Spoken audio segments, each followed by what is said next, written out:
Jangan lupa untuk subscribe YouTube channel Metro TV News dan nyalakan notifikasinya.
Oleh persiapan mengantisipasi adanya lonjakan ini, prosedur baru untuk mengatur kedatangan penumpang internasional, terutama di Bandara Udara Soekarno-Hatta. Almarhum atas nama Abdul. Dari Elang Biru, lahirlah mereka, para jurnalis tangguh yang bertaruh nyawa demi memperoleh informasi dan mengabarkannya pada seluruh dunia.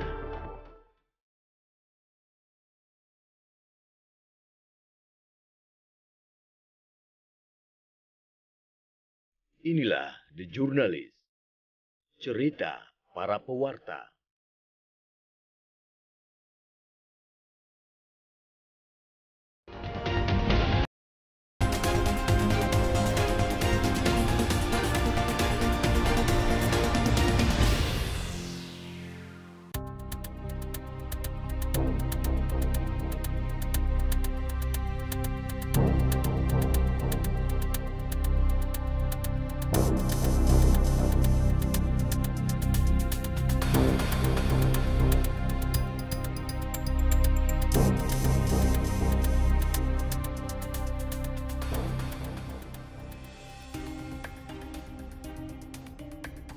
Dialah Budianto, menjadi jurnalis sejak tahun 1994. Ia mengukir sejarah sebagai salah satu dari sedikit jurnalis di dunia yang berhasil selamat dari penculikan gerakan militan di Timur Tengah. Ia selamat dan kembali untuk menuturkan kisahnya selama 168 jam dalam penyanderaan. Semua berawal dari penugasan Metro TV kepada para jurnalisnya untuk meliput Perang Irak pada tahun 2003. Metro TV memang mencoba untuk menghadirkan jurnalisme damai. Jadi pada tahun 2003 saya dengan Desi Anwar ditugaskan ke Irak untuk melihat langsung, kemudian memotret bagaimana korban perang ketika Irak melakukan invasi ke Kuwait tahun 1991. Dari situlah kita mencoba mengangkat kisah-kisah bagaimana perang itu yang menjadi korban adalah rakyat sipil, warga masyarakat. Bukan hal baru, resiko kematian dalam penugasan di lokasi perang, ia sadari betul. Beberapa kali penugasannya ke Irak berjalan dengan lancar, hingga pada peliputan terakhir terjadi sebuah peristiwa besar yang mengubah hidupnya.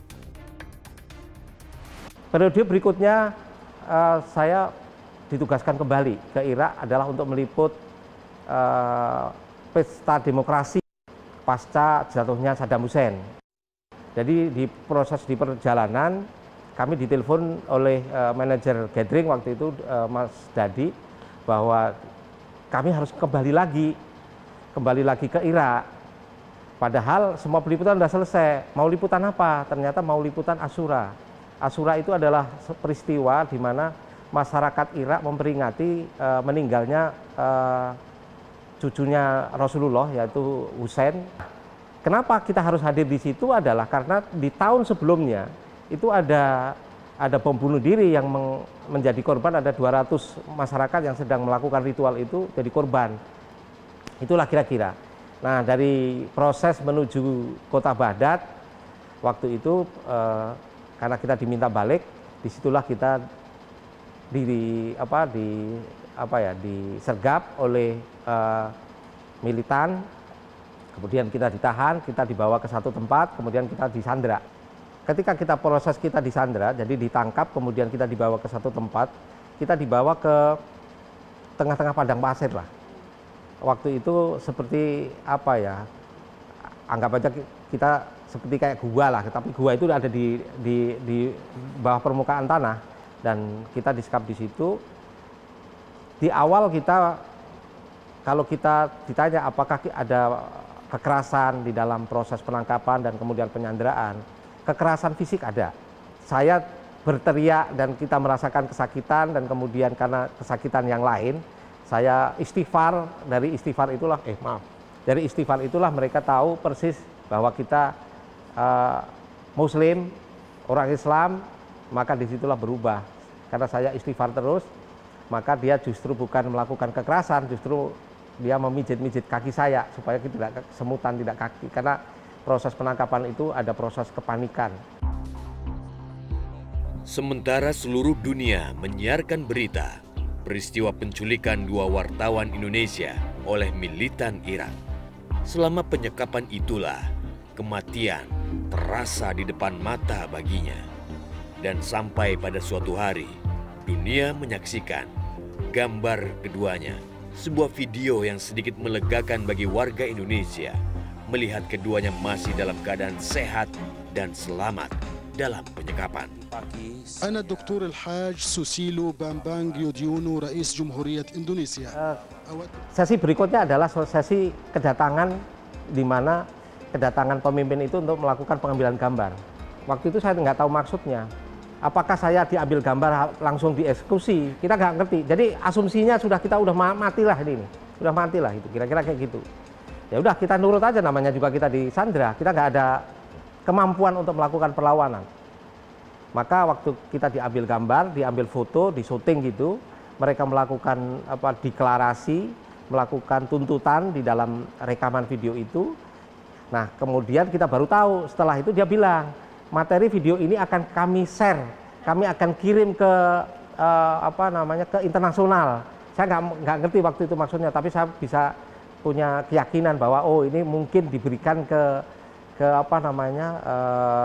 satu lembaga atau provider konten berita untuk di-share ke seluruh dunia. Penculikan berlangsung selama 168 jam hingga akhirnya Budianto dan Mutia Hafid benar-benar dibebaskan. Mereka sudah memberikan ruang untuk pembebasan, kita dibawalah keluar dari penyekapan itu. Kemudian kita sempat mampir ke salah satu kampung terdekat, ternyata memang kampung mereka. Nah, mereka berdiskusi, nanti dibebaskannya di mana, ketemunya di mana, ini caranya gimana, gitu. Kira-kira kayak gitu dalam diskusi di rumah mereka itu. Kemudian paginya kita dibawa. Nah, di tengah jalan itu kita disuruh mampir ke restoran. Nah, disitulah saya lihat CNN, di situ ada televisi sedang menyiarkan berita pembebasan saya. Itu berita pembebasan sudah ada TV, disiarkan oleh CNN, dan saya lihat. Tapi kita masih di dalam penyekapan. Wah, gawat nih. Ini jangan-jangan ini hanya politik saja bagi mereka. Nah, itu sampai nunggu di lokasi itu kira-kira 6 jam atau berapa lah, 6 jam itu. Bayangkan ketika proses pembebasan kita masih disuruh nunggu 6 jam di lokasi di mana kita masih asing juga di situ. Itulah tantangan yang tidak mudah juga untuk kita menjalani proses pembebasan itu. Selamat dari ambang kematian tidak terlalu menyurutkan tekad wartawan senior ini dalam menjalani profesinya sebagai jurnalis. Penculikan di Irak tidak menjadi tugas terakhirnya. Penyanderaan tidak menghentikan langkahnya untuk terus berada di garis terdepan dalam peristiwa konflik, baik di Indonesia maupun dunia. Kalau citra sebagai jurnalis perang, wartawan perang, itu bukan klaim saya ya. Itu klaim klaim orang lain lah. Bagi saya adalah sebagai jurnalis Metro TV, bahwa tugasnya saya memang lebih banyak di zona konflik, baik di dalam negeri maupun di luar negeri. Bagi saya itu adalah panggilan, karena mimpi saya memang sebagai seorang jurnalis. Penyekapan, penyanderaan bagi saya adalah bukan menggetarkan saya untuk mundur jauh meninggalkan profesi ini. Justru kami akan maju, lebih maju. Karena ini adalah profesi di mana profesi mewakili kepublikan, mewakili masyarakat luas. Bagaimana kalau kita bisa menghadirkan fakta-fakta peristiwa yang ada di lapangan, peristiwa-peristiwa yang ada di ujung negeri sana, kemudian itu bermanfaat bagi publik, bermanfaat bagi masyarakat. Justru itu adalah cita-cita kita sebagai seorang jurnalis. Sementara di sini nih, ini mayat semua di sini, korban semua mayat bergeletakan, belum ada yang evakuasi. Nah, kitalah waktu itu yang memang satu-satu yang bisa menyampaikan informasi ini kepada masyarakat.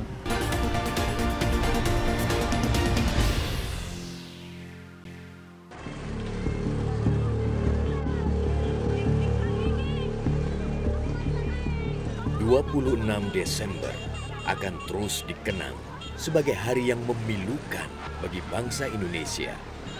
Di tanggal itu, 17 tahun lalu, gelombang tsunami setinggi hingga 30 meter menyapu daratan Aceh, meluluh lantakkan pemukiman, dan menewaskan 250.000 orang yang tinggal di dalamnya. Tak hanya menyisakan puing, bencana tsunami juga menyisakan pilu. Duka mendalam dirasakan tak hanya oleh warga Aceh. Kabar bencana segera tersebar ke seluruh Nusantara hingga dunia.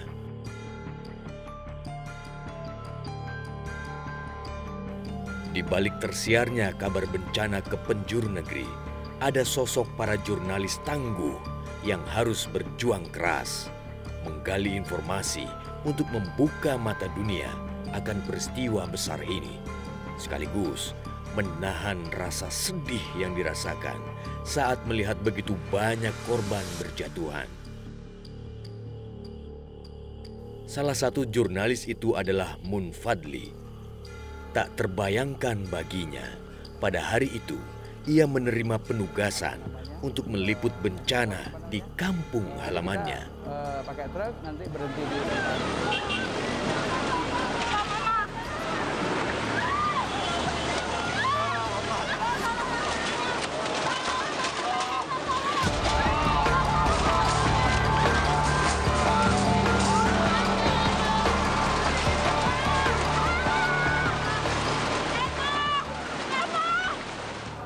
ya, jadi begitu kita sampai ke bandara ini, orang panik semua, panik,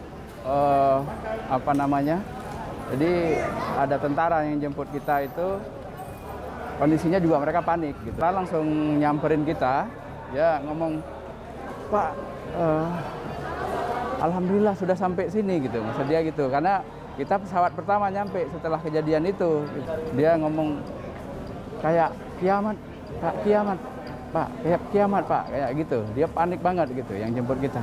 Kamera begini kita bawa dengan itu. Ini kamera yang model lama ya, belum ada kamera kecil-kecil waktu itu, belum ada.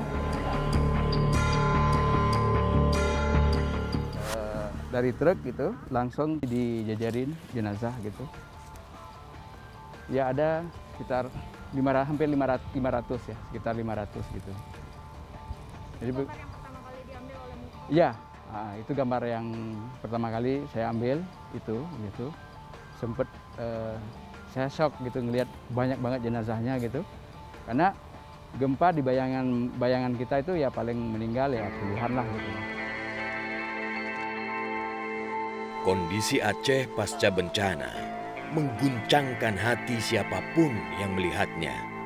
Apalagi Mun Fadli yang tak menyangka begitu banyaknya korban yang meninggal dalam sapuan gelombang. Dan mau tak mau, ia harus menguatkan diri untuk menjalankan tugas peliputan demi mengabarkan bencana ini kepada seluruh dunia. Rahman. Ya. Kondisi di sini udah parah banget. Ini jalan-jalan tuh puing-puing semua, nggak bisa kita lalui. Jadi waktu itu pas kita jalan pun itu dibuka jalan pakai alat berat gitu untuk bisa kita lewat ya gitu karena puing-puing mayat-mayat tuh masih bergeletakan di jalan. Nah, ini di halaman masjid ini masih ada air kira-kira selutut lah ya 50 cm lah ya air di sini. Sama mayat-mayat di sini bergeletakan semua di depan ini. Terus yang masih hidup gitu tapi kondisinya luka-luka itu dievakuasi ke teras masjid itu. Sementara di sini nih, ini mayat semua di sini. Korban semua mayat bergeletakan, belum ada yang evakuasi. Nah, jadi kondisi kita kan pada saat itu shock gitu ya, karena kita lihat luar biasa ininya parah banget. Kondisi kotanya parah banget, mayatnya ini. Kondisi kita pasti agak terguncang. Dalam kondisi begitu harus kita bisa mengambil gambar juga dengan kondisi bagus gitu loh.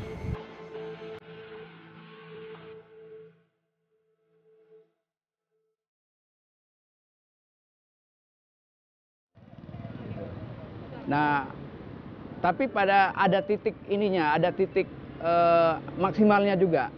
Akhirnya psikologi saya benar-benar runtuh gitu loh. Runtuhnya mungkin minggu kedua ya, setelah 15 hari lah. 15 hari itu psikologi saya benar-benar runtuh itu ketika saya ngelihat anak kecil gitu. Anak kecil itu dia cuma selamat berdua. Perempuan lagi anaknya. Jadi anak kecil itu keluarganya habis semua. Dia tinggal berdua. Kakaknya laki-laki, adiknya perempuan. Yang perempuan ini dia duduk aja, duduk kakinya ditutup gitu ya, duduk kakinya tertutup. Kenapa kakinya kenapa? Begitu dibuka,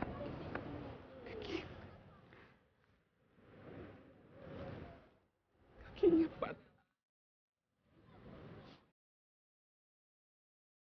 Kakinya patah, belum ada yang tangani, kakinya sudah bengkak. Akhirnya kita liput anak itu. Kita liput, kita ambil gambar anak itu. Mungkin dengan berita kita itu dilihat, akhirnya anak ini ditolong.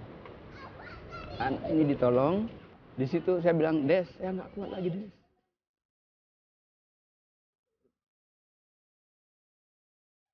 Sempat gitu.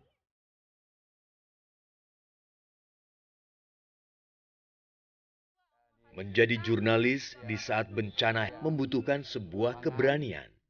Namun menjadi jurnalis yang meliput bencana yang terjadi pada kampung halamannya, tak hanya keberanian yang dibutuhkan, namun juga keteguhan hati dan kesabaran. Untuk tetap dapat menjalankan tugas tanpa larut dalam kepanikan. Karena tak hanya kehilangan kampung halaman, Mun Fadli juga sempat hilang kontak dengan sanak saudaranya. Sampai ke situ saya sempat panik gitu ngelihat banyak sekali mayat di situ. Saya sama Desi sempat bilang, Des, ambil kamera saya, Des, ambil kamera saya bilang gitu kan. Padahal kamera saya bawa gitu loh. Saking saya shocknya ngelihat, ambil kamera saya bilang gitu. Terus Desi bilang, itu kamera katanya di tangan itu kamera kan. Saya baru sadar bahwa saya bawa kamera. Akhirnya saya kepikiran juga keluarga, gimana nih keluarga gitu. Baru kepikir gitu kan. Ada kakak saya di sini tinggal itu. Ini gimana keadaan kakak saya gitu. Akhirnya saya begitu nyampe kota, kita turun dari truk itu, saya langsung mulai ngambil gambar. Nah, untuk yang ketemu dengan kakak saya itu hari ketiga gitu, hari ketiga kejadian. Jadi saya selama 3 hari itu saya keliling terus. Saya keliling tempat pengungsian, tempat penampungan jenazah gitu, yang tempat tadi itu saya keliling situ. Saya lagi kehabisan air minum sama Desi gitu. Saya bawa mobil gitu, kami lagi nyari air gitu. Semua orang waktu itu kehabisan bekal ya gitu. Abang saya juga sama-sama mencari air juga ternyata gitu. Akhirnya ketemu di kayak pasar gitu, pusat pasar gitu, tapi tutup gitu. Pusat pasar itu tutup. Sebuah pengorbanan yang harus dijalankan demi pengabdian. Bahwa menjadi seorang jurnalis bukan hanya menjalani profesi, namun juga mengabdikan diri untuk masyarakat, kapanpun, dimanapun, dan apapun kondisinya. Ya, jurnalis juga manusia biasa. Dia manusia pada umumnya, dia punya batas-batas, keterbatasan psikologis juga gitu. Keterbatasan fisik, dia juga bisa drop secara psikologis itu kalau ngelihat situasi-situasi seperti itu. Gitu. Dengan begitu kami merasa, dengan begitu kita merasa berkontribusi ya, membantu orang-orang yang belum tertangani untuk segera cepat mendapatkan pertolongan. Akhirnya kita timbul kekuatan lagi untuk, bahwa aku berperan, aku ada manfaatnya di sini, gitu loh. Aku tidak bisa menolong langsung mungkin di situ, tapi dengan memberikan informasi kepada orang lain gitu, kita sudah membantu sebenarnya.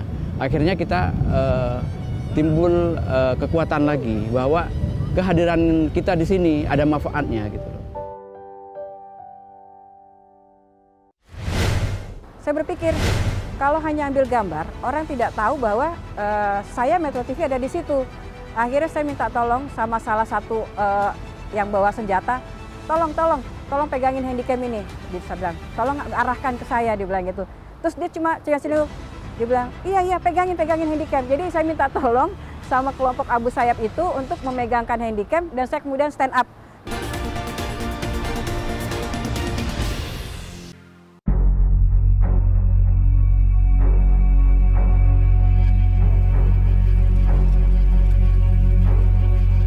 Tidak hanya terdepan dalam menyajikan informasi berita sejumlah bencana besar yang menimpa negeri, Metro TV juga menaruh perhatian besar terhadap sejumlah peristiwa kemanusiaan. Salah satunya terkait puluhan WNI yang menjadi korban penyanderaan oleh kelompok teroris Abu Sayyaf di perairan perbatasan Kalimantan Indonesia, Sabah Malaysia, serta Tawi-Tawi Filipina Selatan pada tahun 2016 silam. Bersama dengan 10 awak kapal Brahma 12 dan saat ini sekitar pukul 12.30. Peta ini bahwa semula mereka ditangkap di kawasan Tawi-Tawi. Untuk 10 awak kapal Brahma 12 diperkirakan berada di kawasan Kalinggalang Calu di kawasan ini. Karena selama sebulan ini mereka berpindah-pindah dari Kalunggalang Calu, mereka juga sempat ke Talipo.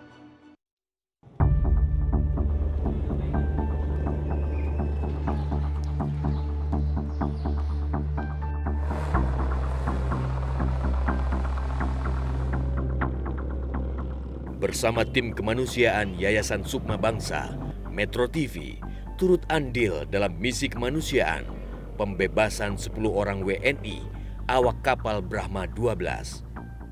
Desi Fitriani, jurnalis senior Metro TV, menjadi salah satu saksi betapa panjangnya proses pembebasan sandera hingga mendapatkan visual eksklusif detik-detik sandera awak kapal Brahma 12 dibebaskan. Begitu dapat informasi langsung gerak cepat. Nah, berbarengan dengan itu dari media group juga ternyata sudah melakukan persiapan gitu kan untuk membantu pembebasan sandera. Pada saat itu kita juga dapat kabar nih, udah 1 minggu dapat kabar bahwa ada beberapa perwakilan pemerintah dan beberapa kelompok yang lainnya itu juga mencoba untuk membebaskan sandera. Tim media group yang dikomandani oleh Pak Ahmad Badawi itu bergerak tidak langsung ke Zamboanga. Mereka melakukan pendekatan dari universitas atau dari jalur pendidikan. Saat itu, berita kasus penyanderaan puluhan warga negara Indonesia oleh kelompok Abu Sayyaf memang menjadi perhatian tidak hanya publik di dalam negeri, melainkan kalangan internasional. Sebagai seorang jurnalis, kita kan juga dengan cara sendiri bagaimana bisa menghubungi kelompok Abu Sayyaf. Nah, tidak mudah untuk bisa menembus kelompok Abu Sayyaf. Ternyata kelompok Abu Sayyaf itu ada 16 kelompok. Nah, 16 kelompok itu punya kelompoknya masing-masing. Nah, kemudian mereka ini masing-masing kelompok itu punya kewenangan masing-masing. Kebetulan kita mendapatkan informasi bahwa 10 awak kapal Brahma 12 itu disandra oleh kelompok Al-Hasbi Misaya. Saya coba mencari informasi, mendekati beberapa orang lewat wartawan di sana, yang lainnya akhirnya mendapatkan telepon dari Misaya sendiri. Nah, berapa kali mencoba wawancara, ya kita tidak bisa melakukan wawancara langsung face to face dengan kelompok mereka karena memang terlalu besar resikonya. Akhirnya mereka mau mengabulkan wawancara dengan lewat by phone. Sebagai seorang jurnalis yang sudah malang melintang terjun langsung ke wilayah konflik, Desi sadar betul bahwa keberadaannya menjadi ujung tombak perwakilan mata dan telinga pemirsa Metro TV. Informasinya tentu sangat ditunggu-tunggu karena para korban sudah disandera lebih dari 1 bulan. Uncle, Desi mau tanya, kenapa kemarin Uncle mau bantu kita? Pada hari ke-33 itu kita ditelepon sama salah satu wartawan di sana. Ternyata pada hari itu tanggal 30 itu akan dilakukan pembebasan sandera. Tapi usaha itu gagal. Pagi-paginya kami dapatkan informasi, tiba-tiba jam siang itu saya dapat telepon. Desi, ada tiket di lobi hotel, kamu malam ini berangkat ke pelabuhan. Terus saya bilang, ngapain? Ada apa? Dia bilang, jangan bilang siapa-siapa, pokoknya kamu berangkat sendiri. Tapi ini berangkat sendiri, tidak boleh bilang kantor, tidak boleh bilang siapa-siapa. Kemudian akhirnya saya cek, oh benar, ada tiket untuk naik kapal dari Zamboanga ke Sulu. Dengan kepiawaiannya, Desi dituntut untuk tetap dapat melaporkan setiap kepingan informasi perkembangan kasus penyanderaan secara kontinu. Di pelabuhan itu sempat celingak-celinguk. Ini siapa yang jemput, siapa yang itu. Naik bukit itu kita nyampe sekitar jam setengah 8 pagi. Kemudian di situ briefing, ketemu sama namanya Grand Alpha. Grand Alpha itulah salah satu komandan yang cukup disegani oleh kelompok Abu Sayyaf ini. Jadi dia yang menjadi mediator kita. Nah kemudian kami jalan menyisir pantai, itu sekitar 45 menit ke arah barat. Sampailah itu sekitar pukul 9 atau setengah 10, sempat berhenti di sebuah rumah, kemudian sampai di titik pertemuan di Pantai Parang. Di Pantai Parang itu kawasan Indanan.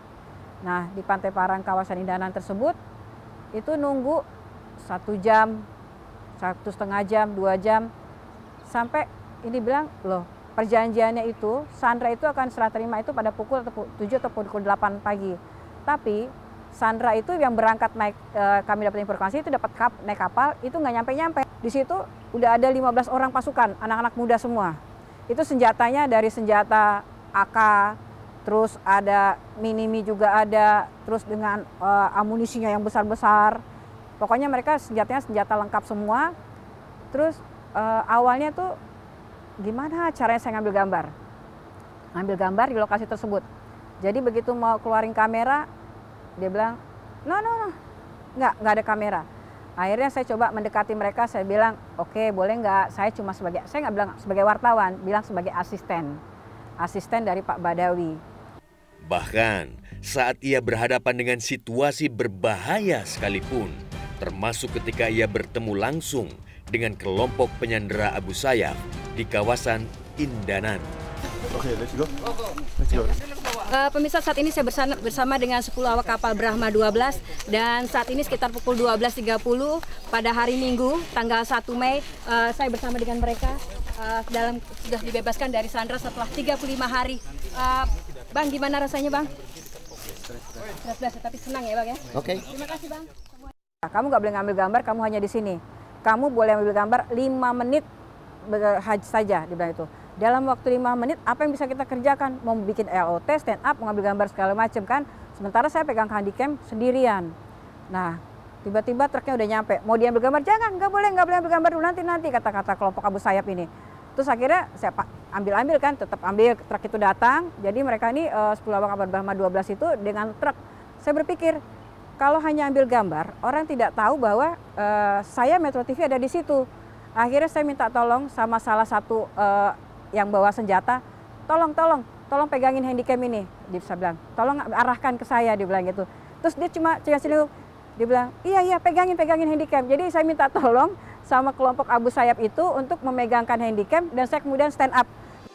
Ya, Melalui pendekatan diplomasi jalur pendidikan, para sandera ini akhirnya dapat dibebaskan.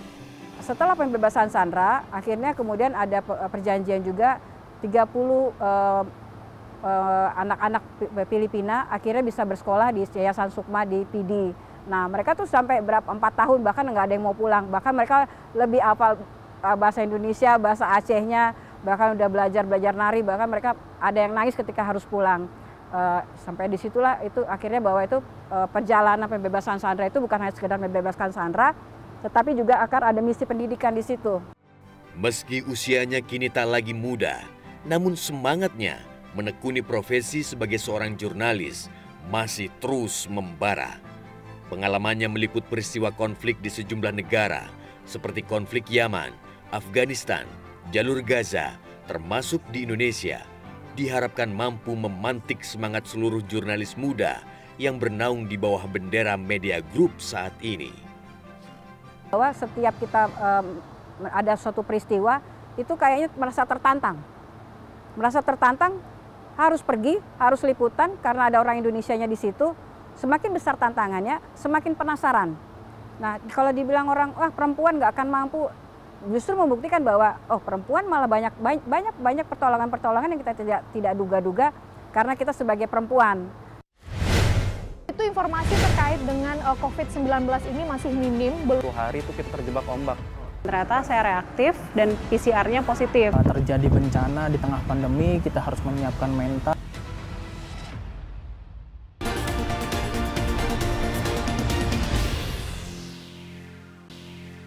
Bisa mencapai 37 pemakaman dengan rata-rata 150 pemakaman dalam seminggu. Padahal jumlah lahan yang tersisa. Pandemi COVID-19 membawa perubahan besar dalam proses kerja jurnalistik yang dilakukan oleh para jurnalis di negeri ini. Di tengah kondisi yang berat dan berbahaya saat ini, jurnalis harus bertaruh nyawa melawan virus yang bermutasi menjadi pandemi. Para jurnalis dihadapkan sebuah kondisi dilematis, menjalankan tanggung jawab mendistribusikan informasi, sementara tetap ingin melindungi diri dari paparan virus COVID-19, tak terkecuali dengan jurnalis Metro TV. Cecilia Sinabariba, reporter yang bergabung dengan Metro TV sejak tahun 2018 ini, menjadi saksi dan melihat langsung bagaimana proses evakuasi warga negara Indonesia dari Wuhan menuju ke lokasi observasi di Pulau Natuna, Kepulauan Riau pada Februari 2020 lalu. Ingat sekali jam 7 sampai jam 10 pagi itu saya masih liputan di acara TNI di Lanut Halim Perdana Kusuma, kemudian koordinator liputan atau Korlip langsung menghubungi saya meminta untuk ikut rombongan dari Menteri Kesehatan yang saat itu dijabat oleh Pak Terawan untuk ke Natuna mengikuti langsung proses evakuasi dan dilanjutkan proses observasi dari 242 warga negara Indonesia. Setelah mereka observasi selesai, saya kembali lagi ke Natuna. Saya kembali lagi ke Natuna untuk meliput bagaimana mereka dipulangkan ke daerah masing-masing. Itu informasi terkait dengan COVID-19 ini masih minim, belum ada status pandemi, kita belum tahu seberapa besar efeknya, apakah sudah masuk ke Indonesia atau belum. Artinya waktu itu informasinya masih sangat abu-abu tentang bahaya dari COVID-19 ini, sehingga ketika ditugaskan itu sempat ada kekhawatiran bagaimana sih sebenarnya nanti di lokasi keamanan diri, keamanan tim dan juga teman-teman yang lain. Kita harus pakai APD lengkap yang sangat panas, ternyata pakai Googles, kemudian kita pakai masker berlapis, dan benar-benar kita langsung masuk ke rumah sakit DC COVID-19 di Wisma Atlet itu. Kita melihat pasien yang ada di ruangannya yang masih pakai bantu alat nafas, kita juga pakai APD. Di situ saya sadar bahwa ternyata menjadi tenaga kesehatan dengan menggunakan APD lengkap berjam-jam itu sangat berat menurut saya, karena menurut saya cukup mengesankan bisa mirroring diri saya untuk menjadi seorang nakes di tengah proses saya menjadi jurnalis gitu. Setali tiga uang dengan Cecilia, pengalaman melaksanakan peliputan di tengah pandemi juga dilakoni oleh Yusrin Zata. Kala itu, Yusrin berada di Pusat Observasi Warga Negara Indonesia di Natuna selama 14 hari. Dari Natuna, Penugasan kemudian bergeser ke Rumah Sakit Sulianti Suroso, Jakarta untuk melihat penanganan 2 pasien pertama yang terpapar COVID-19. Namun nahas, di tengah aktivitasnya meliput pandemi, ia pun akhirnya ikut terpapar COVID-19 dan terpaksa harus menjalani isolasi mandiri. Pasti menemukan adanya kayak semacam culture shock gitu ya, karena yang tadinya kita nggak pakai masker, tadinya kita bebas aja, terus pakai masker pasti akan mempengaruhi aktivitas kita dalam meliput sehari-hari. Dan yang kayak tadi aku bilang juga, kekhawatiran itu juga pasti nggak terlepas dari kita saat bekerja di lapangan. Ternyata sampai puncaknya merasa badan saya makin drop gitu kan. Nah, akhirnya saya disarankan untuk antigen sama kantor dan ternyata saya reaktif dan PCR-nya positif. Dan dari situ saya langsung dirujuk ke Wisma Atlet untuk isolasi dan juga dirawat lebih lanjut penanganannya di sana. Sekitar selama 11 hari saya di Wisma Atlet. Kemudian saya dipulangkan dalam keadaan yang masih positif. Saya lanjut isolasi di rumah sampai kurang lebih sebulan lah saya sampai benar-benar negatif dan bisa beraktivitas lagi. Ini sudah resiko saya sebagai jurnalis. Saya akan tetap meliput, melakukan profesi saya, melakukan tanggung jawab profesi, tapi sebisa mungkin juga saya akan mengutamakan keselamatan saya. Jadi insya Allah jangan khawatir, insya Allah saya akan sehat-sehat. Bagi seorang jurnalis televisi, bekerja sama dengan tim menjadi begitu penting, apalagi demi menjaga keselamatan bersama saat pandemi. Seorang reporter dan juru kamera merupakan sebuah kesatuan yang begitu penting. Kian hari, tantangan yang datang begitu beragam. Untuk itu, jurnalis dituntut untuk dapat menyajikan pemberitaan yang bernas dan faktual apapun kondisinya. Seperti yang diungkap oleh Widiarto Cahya Adi, seorang juru kamera Metro TV yang lama bertugas di peliputan kasus pandemi. Di tengah pandemi ini tantangan terbesar adalah kita harus menjaga protokol kesehatan, di mana menjadi dilema ya, karena kita harus berjibaku di lapangan meliput pandemi itu sendiri. Dan memang kita sudah tahu resikonya bagaimana, karena kita sudah memutuskan bekerja sebagai jurnalis, kita sudah mempertimbangkan segala sesuatunya, kita tidak bisa menolak jalan dengan siapa, bertugas di mana dan kapan kita harus bertugas, apalagi di tengah pandemi kayak gini, ya itu udah pilihan. Jadi kita sudah tahulah resikonya bagaimana. Yang jelas jadi dilema sih sebenarnya ketika kita harus pulang ke rumah, kita was-was dengan keadaan kita jadi pembawa virus itu sendiri atau enggak gitu. Kita nggak pernah tahu gitu di lapangan itu kayak gimana.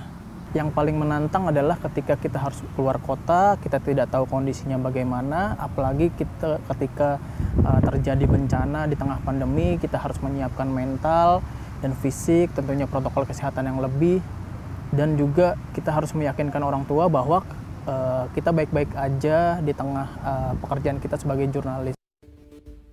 Kondisi serupa juga dialami oleh Levi Wardana. Sebagai seorang juru kamera, ia berkali-kali ditugaskan untuk meliput betapa ganasnya paparan COVID-19 yang menghantam negeri. Meski harus meninggalkan keluarga tercinta, namun tidak ada alasan bagi Levi untuk menolak tugas, karena itu sudah menjadi tanggung jawabnya sebagai seorang jurnalis. Pada saat di sana sendiri tuh nggak bisa ngedekat. Kita liputan di sana tuh radiusnya 100 meter lebih. Jaraknya di bandara itu, bandara TNI, Bandar Udara TNI itu 100 meter lebih untuk perbatasan dari wartawan dengan orang-orang yang dievakuasi di sana. Pengalaman di Pulau Sebaru sendiri ini yang paling membuat saya teringat. Karena kenapa? Itu ada di bulan Maret. Dan di bulan Maret itu sendiri, di awal bulan Maret, tanggal 1 atau tanggal 2, Indonesia ditetapkan masuk satu orang tuh yang dari orang Depok itu terjangkit virus COVID-19.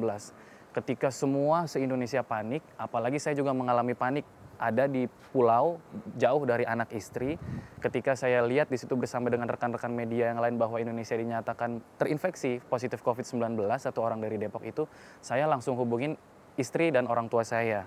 Karena saya langsung edukasi mereka, kebetulan saya sendiri yang udah dapat edukasi tentang pencegahan COVID-19 itu sendiri, saya kasih tahu, saya tularin ke informasi tersebut kepada keluarga, baik istri ataupun orang tua, mertua itu mereka udah merestui. Karena background sendiri pekerjaan saya ini kan di lapangan, yang tidak tahu waktu kapan saya ditugaskan untuk keluar kota, bahkan keluar negeri, mungkin saya harus dalam keadaan siap. Dan mereka pun harus siap meninggalkan saya dalam kondisi apapun seperti itu. Jadi insya Allah mereka udah siap, khususnya pada saat itu COVID-19. Cerita dari para jurnalis tadi merupakan kisah yang tidak tertulis dan tidak muncul di layar kaca Anda. Perjuangan mereka dalam mencari, mengumpulkan, mengolah, dan menyampaikannya ke pemirsa bukanlah proses mudah yang dilakukan dalam sekejap mata, melainkan dibutuhkan cara berpikir, energi, dan kreativitas agar berita yang diterima masyarakat dapat berdampak dan bermanfaat. Di usia Metro TV yang ke-21 ini, para jurnalis diharapkan mampu mengikuti perkembangan zaman, menyampaikan informasi dengan mengedepankan aktualitas dan verifikasi. Dirgahayu Metro TV, teruslah mengudara semakin tinggi. The Journalist hadir di episode berikutnya. Metro TV.